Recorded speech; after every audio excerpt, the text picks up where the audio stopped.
Hello বন্ধুরা, welcome to math Guru.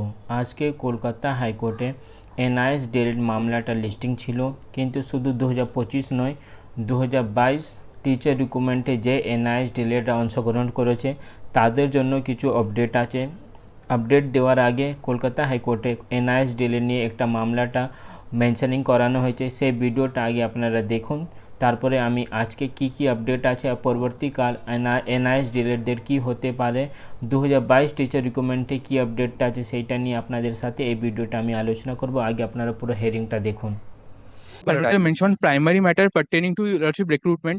The petitioners are willing to participate in the recruitment procedure conducted by the West Bengal Board of Primary Education. But your lordship, the petitioners are prohibited since they have 18 months DLED course certificate. Your lordship, whereas the Supreme Court and the NCT has already clarified that 18 months DLED will be treated valid equivalent to 2 years DLED.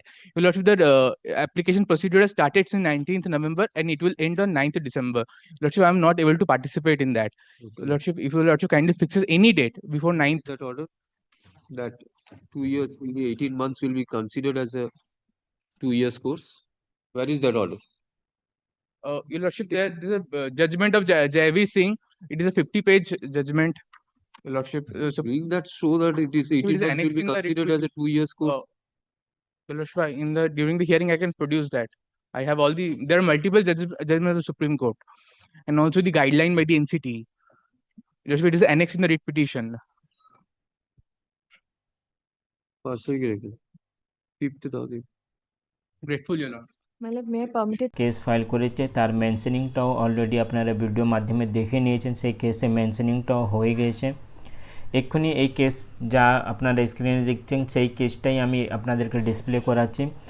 এক্ষুনি এখানে লেখা আছে 1 December 2025, কিন্তু এই মামলা যা listing হয়েছে 5 December 2025, यानी আগামী 5 তারিখে এই মামলাটা কলকাতা হাইকোর্টে উঠবে। আর অফিসিয়াল ওয়েবসাইটে আশা করছি 4 তারিখে যখন আমরা চেক করবো এই মামলাটা, সেই দিন আমরা আপডেটটা পেয়ে যাবো কি এই মামলাটা কখন উঠবে আর কত সময় উঠবে। কিন্তু 5 তারিখে এই মামলাটা ফিক্স করানো হয়েছে হেয়ারিং জন্যে। তো দেখা যাক কী হতে পারে।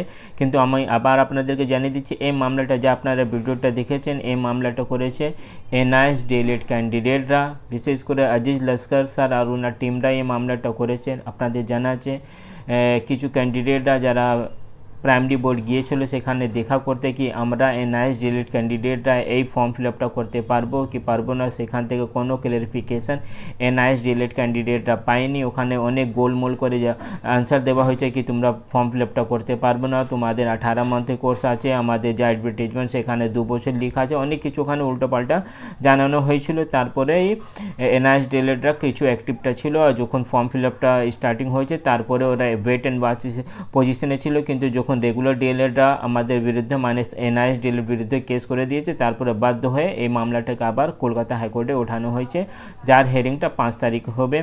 একটু আগে আমি যা খোঁজ নিয়েছি আমাদের মানে একটা রেগুলার ভিউয়ার, ওনার নামটা হলো প্রিয়াঙ্কা ম্যাডাম, উনি যা আমাকে আপডেট দিয়েছে কি এই মামলাটা মানে এই যে আপনারা রেগুলার ডিএলএডরা যা এনআইএস ডিএলএডের বিরুদ্ধে কেস করেছে, অ্যাকচুয়ালি এটা পুরোপুরি প্রাইমারি বোর্ড থেকে সেটিং করেই ওরা এই মামলাটা করেছে। এটা ঠিক আছে না ভুল আছে সেটা আমি জানি না, কিন্তু অনেক এনআইএস ডিএলএড ক্যান্ডিডেটরা ওখানে গিয়েছে, সেখান থেকে এমনি কিছু না কিছু ওদেরকে জানানো হয়েছে কি এনআইএস ডিএলএডরা বসতে পারবে না। তাহলে এটাও হতে পারে কি এই পুরোপুরি এই যা কেস রেগুলার ডিএলএডরা করেছে তার পিছনে বোর্ডও থাকতে পারে। কিন্তু আমি আবার বলে দিচ্ছি তার কোনো আমার পাশে এভিডেন্স নেই, এইটা পুরোপুরি 100% শিওর কি শিওর না সেটা আমি বলতে পারবো না। কিন্তু এক্ষুনি এই মামলাটা যা অ্যাকচুয়ালি ফেস যা আমরা দেখতে পেরেছি সেইটা রেগুলার ডিএলএড এই মামলা এনআইএস ডিএলএড বিরুদ্ধে করেছে। আর এই মামলাটা আজকে মানে 3 ডিসেম্বর 2025 জন্য লিস্টিং ছিল, আর এই কেসে কাউজ নাম্বারটা ছিল 71, অনেক পিছনে এই কেস লিস্টিংটা ছিল, তাই জন্য আজকে এই মামলাটা হেয়ারিংয়ে হলো না।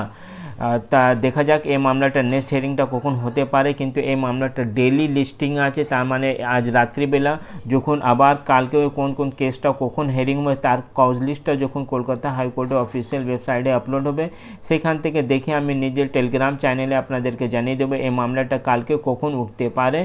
আর অ্যাকচুয়ালি কলকাতা হাইকোর্টে যা কাউজ লিস্ট আপলোড হয় সেটা 9টার সময় 10টার সময় আপলোড হয়, অনেক রাত্রি হয়ে যায়, তাই জন্য আমি ভিডিওটা নাও দিতে পারলে নিজের টেলিগ্রাম চ্যানেলে আপনাদেরকে আপডেটটা দিয়ে দেবো কি এই মামলাটা কালকে কখন হেয়ারিংটা হতে পারে আর কখন মানে কাউজ লিস্টটা কত নম্বরে আছে সেটা আমি নিশ্চয়ই আপনাদেরকে টেলিগ্রাম চ্যানেলে দিয়ে দেবো। টেলিগ্রাম লিঙ্কটা আমি ডিসক্রিপশনে দিয়ে দেবো, যারা টেলিগ্রামের সাথে যুক্ত নেই সেখানে আপনারা অ্যাড হয়ে যান, কারণ অনেক এমনি আপডেটটা যেটা আমি ডাইরেক্ট টেলিগ্রামে আপনাদেরকে দিয়ে দিই। তো কালকে দেখা যায় এই মামলাটা হেয়ারিং জন্য লিস্টিং হবে কি হবে না, কিন্তু 5 তারিখে আবার এই NISDL এর মামলা আশা করছি হেয়ারিং জন্য লিস্টিং হয়ে গেছে। আর সেখানে একটাই প্রেয়ার আছে কি যেমনি অন্য ডিএলএডরা ফর্ম ফিল আপ করছে সেরকম আমরাও ফর্ম ফিল আপটা করতে পারবো, সে পরবর্তী সময় ইন্টারভিউর সময় প্রাইমারি বোর্ড আমাদেরকে কোনো বাধা না দিয়ে এরকম একটা পিরিয়ডটা এই মামলাটা করানো হয়েছে। এর সাথে সাথে একটা ইম্পর্টেন্ট আপডেটটা যা আমি পেয়েছি সেইটা হলো 2022 টিচার রিক্রুটমেন্টে যে NISDLটা পার্টিসিপেট করিয়েছিল তাদের জন্য কিছু একটা বড় আপডেটটা আমি পেয়েছি। আমি এক্ষুনি 100% মানে শিওর না, কিন্তু আমি যা খোঁজ নিয়েছি এই মামলাটা কোনো একটা অন্য গ্রুপরা করেছে যারা NISDL গ্রুপ, আর এটা কন্টেম্প অফ কোর্ট মামলাটা করানো হয়েছে রেসপন্ডেড। অ্যান্ড এখানে আপনারা দেখতেই পাচ্ছেন এই কেসটা যা করা হয়েছে কন্টেম্প অ্যাপ্লিকেশন, কার বিরুদ্ধে এই কেস কন্টেম্প কেস করা হয়েছে? Rajkumar Jha, the secretary of West Bengal board of primary education.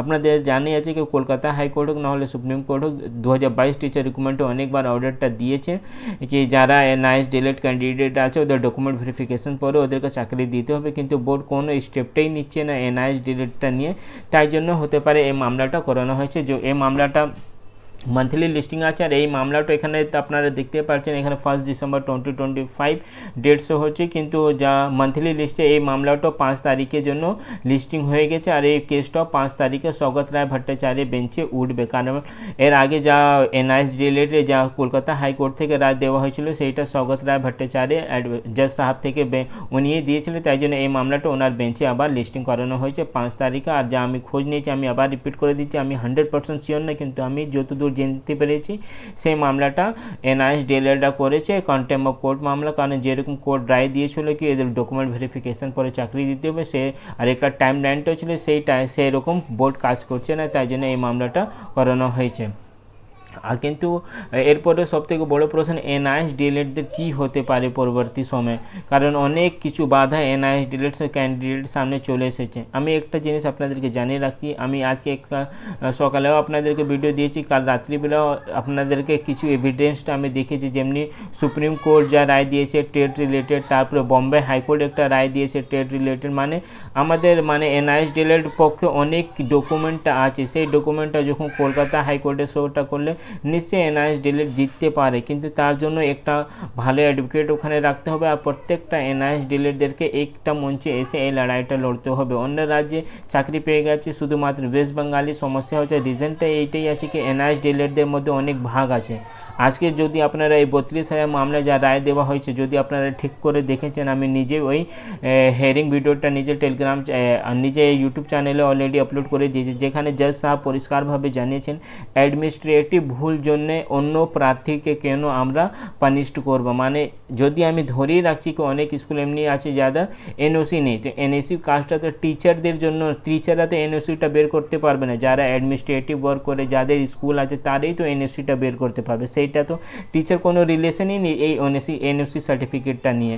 তো আজকে অনেক কিছু জাজমেন্টে যদি ইনডাইরেক্টলি ধরে NISDLের পক্ষে অনেক কিছু বলা হয়েছে, যেমনি অ্যাডমিনিস্ট্রেটিভ ওয়ার্কের জন্য অন্যদেরকে কেন পানিশমেন্ট দেওয়া হবে, তার সাথে সাথে 9 বছর পরে ওদেরকে কী করে আমরা চাকরি থেকে বাতিল করব।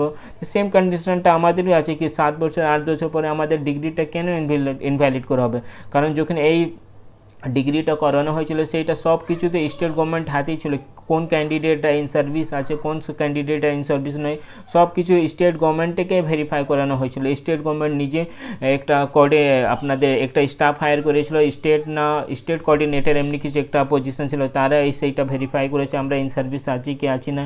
স্টেট গভর্নমেন্ট ডেটাটা প্রোভাইড করেছে কি ওদের রাজ্যে কত আনট্রেন্ড প্রাইমারি টিচার আছে, মানে গভর্নমেন্ট আর প্রাইভেট দুটো মিলিয়ে সব কিছুতে স্টেট গভর্নমেন্ট করেছে, মানে যত অ্যাডমিনিস্ট্রেটিভ কাজটা ছিল সেইটা স্টেট গভর্নমেন্ট করেছে। তাহলে আমাদের সেই অ্যাডমিনিস্ট্রেটিভ কাজে যদি কোনো ভুলটা থাকলে আমাদের কেন শাস্তি দেওয়া হবে, আমাদের কেন পানিশমেন্ট দেওয়া হবে, সেইটা সব থেকে বড় প্রশ্ন। আর আজকে 32,000 মামলা, এই দুটো মেন পয়েন্টটা ছিল, তাই জন্য 32,000 চাকরি বাতিল মামলা, তাদের চাকরিটা বাতিল করানো গেল না। প্রথমটা অ্যাডমিনিস্ট্রেটিভ ভুল জন্য অন্যদেরকে কেন পানিশমেন্ট দেওয়া হবে, সেকেন্ডটা হলো 9 বছর পরে ওদেরকে কেন চাকরি থেকে বাতিল করা হবে, ওদের বিরুদ্ধে তো কোনো কেস ফেসই নেই, ইন্ডিভিজুয়াল ক্যান্ডিডেট আমি কথা বলছি, সেরকম আমাদেরই আছে। আমাদের 7 বছর হয়ে গেছে। অ্যাডমিনিস্ট্রেটিভ যদি কোনো ভুলটা হলে যারা অ্যাডমিনিস্ট্রেটিভ ডিপার্টমেন্ট ছিল তাদেরকে পানিশমেন্ট দেওয়া হোক, যারা ক্যান্ডিডেট আছে ওরা কী করে জানবে কোনো স্কুলে এনএসইউ আছে কি আছে না, আর অ্যাডমিনিস্ট্রেটিভ রিলেটেড যা ডকুমেন্টগুলোটা আছে, মানে স্যালারিগুলোটা কী করে ওগুলো দিতে হবে, সেটা তো অ্যাডমিনিস্ট্রেটিভই কাজ আছে। ডিএ টিএ সব কিছু অ্যাডমিনিস্ট্রেটিভের হাতে থাকে, টিচার হাতে তো সে এইসব জিনিসটা থাকে না। টেট নিয়ে অলরেডি যেরকম এনসিটি একটা গাইডলাইন আছে, প্রত্যেক বছর স্টেট গভর্নমেন্ট যদি নিজে অ্যাডমিনিস্ট্রেটিভ ওয়ার্কটাকে না কমপ্লিট করলে, এটাতে দায়িত্ব ছিল স্টেট গভর্নমেন্টকে প্রত্যেক বছরে টেট নিতে হবে, কিন্তু স্টেট গভর্নমেন্ট নিয়ে তাহলে আমরা কী করে চাকরি দেবো আর টেটটা পাস করবো? তো অনেক কিছু আছে সেখানে বলা। আশা করছি যখন এই মামলাটা উঠবে নিশ্চয়ই এনআইএস ডিএলএডটা জিততে পারবে। যারা ফর্ম ফিল আপ করেনি আপনারা ফর্ম ফিল আপটা করুন, কিন্তু এই যে আন্দোলনগুলোটা চলছে, এই যে একটা লড়াই চলছে রেগুলার ডিএলএড বিরুদ্ধে, পরিষদের বিরুদ্ধে, সেখানে আপনাদেরকেও একটু পার্টিসিপেটটা করতে হবে। 10 জন 20 জন 20 জন 50 জন শুধু পার্টিসিপেট করবে, বাকি বাড়িতে বসে থাকলে কাজটা হবে না। 2022 থেকে 2025 হয়ে গেছে, যারা বাড়িতে বসেছিল তারা এক্ষুনি অবধি চাকরি পায়নি। রিজনটা এইটাই আছে, 3 বছর পরেও এনআইএস ডিএলএড চাকরি পায়নি। রিজনটা কি, কেউ এনআইএস ডিএলএড বাড়ি থেকে বেরিয়েই হচ্ছে না, শুধুমাত্র লিডার উপরে ভরসা করে বাড়িতে বসে আছে, কেস নিয়ে বাড়িতে বসে আছে। কিছু ক্যান্ডিডেট আছে যারা চেষ্টা করছে, কিন্তু তাদের সংখ্যাটা অনেক কম আছে। ফ্রাইডে আপনাদের জানিয়ে আছে কি একটা ডাক দেওয়া হয়েছে আপনাদের টিএমসি ভবনে এডুকেশন মিনিস্টারের সাথে দেখা করানোর জন্য, মানে আপনার বাইপাসে যে টিএমসি ভবন আছে সেখানে 100%টা আপডেটটা পেয়ে গেলে সেই আপডেটটা আমি আপনাদেরকে দিয়ে দেবো। কিন্তু আপনারা একটু নিজে ইন্ডিভিজুয়াল চেষ্টা করুন, লিডারের সাথে দেখা করুন, নাহলে অনেক দেরি হয়ে যাবে। পরিষদের যেরকম বিহেভিয়ার আছে ওরা এনআইএস ডিএলএডদেরকে বাদ দিয়ে দেবে যদি এরকম আমাদের কন্ডিশনটা থাকলে। তাই জন্য ওখানে পলিটিক্যাল ইনভলভমেন্টটা আমাদেরকে এনআইএস ডিএলএড ক্যান্ডিডেটদেরকে করতে হবে, নিজের লিডার সাথে, বিশেষ করে এডুকেশন মিনিস্টার সাথে আর চিফ মিনিস্টার সাথে ডাইরেক্ট দেখা করে আমাদের যা প্রবলেমটা ওখানে ওনাদেরকে বোঝাতে হবে। অনেক ক্যান্ডিডেটরা চেষ্টা করছে, কিছু সাকসেসটাও পেয়েছে, কিন্তু সেটা 100% এখনই অবধি হয়নি। তাহলে আপনাদেরকে রিকোয়েস্ট করা হচ্ছে, অনেক নানা রকম গ্রুপ হোয়াটসঅ্যাপে অলরেডি করা হয়েছে, আমার নিজের টেলিগ্রাম চ্যানেল আছে, সেখানে আপনারা যুক্ত হয়ে যান। তারপরে সেখানে আমি আপনাদেরকে যে এনআইএস ডিএলএডে আলাদা আলাদা গ্রুপ আছে, মানে আইডেন্টিফাই আর ভেরিফাই গ্রুপ, সেখানে আমি আপনাদেরকে জয়েন করে দেবো। কিন্তু ওখানে একটা কন্ডিশন আছে, আপনাদেরকে নিজে এনআইএস ডিএলএড সার্টিফিকেট আর টেট সার্টিফিকেটটা শো করতে হবে, তারপরে ওরা ভেরিফাই গ্রুপে সবাইকে নিচ্ছে। 5 তারিখে এনআইএস ডিএলএড মামলাটা যারা এনআইএস ডিএলএড ক্যান্ডিডেটরা করেছে সেই কেসটাও উঠছে, সাথে 2022-এ যারা টিচার রিক্রুটমেন্টে পার্টিসিপেট করেছে সেই কেসটাও অলরেডি কলকাতা হাইকোর্টে উঠছে। তো দেখা যাক কী হতে পারে। এরপরে আপনাদের মনে একটা প্রশ্ন থাকবে কি কৌশিক দাস যে কেসটা ফাইল করেছিল কলকাতা হাইকোর্টে, তাদের কি হলো? অ্যাকচুয়ালি যতদিন প্রাইমারি বোর্ড এনআইএস ডিএলএডদের মেরিট লিস্টটা বের করছে না ততদিন অবধি সেই কেসটা তোলা যাবে না কোর্টে, কারণ রিজনটা একটাই আছে। যেহেতু আমি অ্যাজুম করে নিচ্ছি কি এনআইএস ডিএলএডদেরকে, সব ক্যান্ডিডেটদেরকে আমি অ্যাজুম করছি সব ক্যান্ডিডেটদেরকে প্রাইমারি বোর্ড বাদ দিয়ে দিয়েছে মেরিট লিস্ট থেকে। তারপরে আমাদের তো হাতে এনআইএস ডিএলএডদের হাতে একটা গ্রাউন্ড চলে আসবে কি হ্যাঁ আমাদেরকে কেন বাদ দেওয়া হয়েছে, কী কী ডকুমেন্টটা আপনারা দেখতে পেরেছি যেটা সাফিসিয়েন্ট ছিল না কি আমরা ইন সার্ভিসে আছি কি না আছি। কিন্তু এখানে যদি প্রাইমারি বোর্ড কোনো স্টেপটি নিচে না, তো কোন গ্রাউন্ডে গিয়ে কলকাতা হাইকোর্ট নাহলে সুপ্রিম কোর্টে কেস ফাইল করা যাবে। সুপ্রিম কোর্টে একটা গ্রাউন্ড আছে কি কন্টেম্প অফ কোর্ট ফাইল করতে হবে, কারণ ওখানে 3 মাস মধ্যে একটা টাইম লিমিটটা ছিল, কিন্তু ওখানে ডকুমেন্ট ভেরিফিকেশন নিয়ে একটা অর্ডারটা আছে।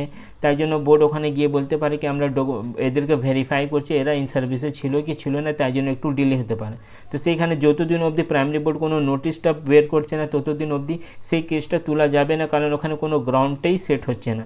কিন্তু যারা 2025-এ ফর্ম ফিল আপটা করছে তাদেরকে একটু অ্যাক্টিভ হতে হবে, কারণ রেগুলাররাও আমাদের বিরুদ্ধে হয়ে গেছে। প্রাইমারি বোর্ড তো কোনো দিনই এনআইএসডির পক্ষে ছিল না, তো একটু অ্যাক্টিভ হওয়া দরকার আছে। আজ রাত্রিবেলা যখন কাউজ লিস্টটা আপডেট হবে তাহলে এই কেসে আপডেটটা যারা রেগুলার ডিএলএডটা বিরুদ্ধ করেছে তাই আপডেটটা আমি দিয়ে দেবো। তার সাথে সাথে কোনো নতুন আপডেটটা আসলে আমি আপনাদেরকে দিয়ে দেবো। চ্যানেলে নতুন থাকলে চ্যানেলকে সাবস্ক্রাইব করুন। Thank you.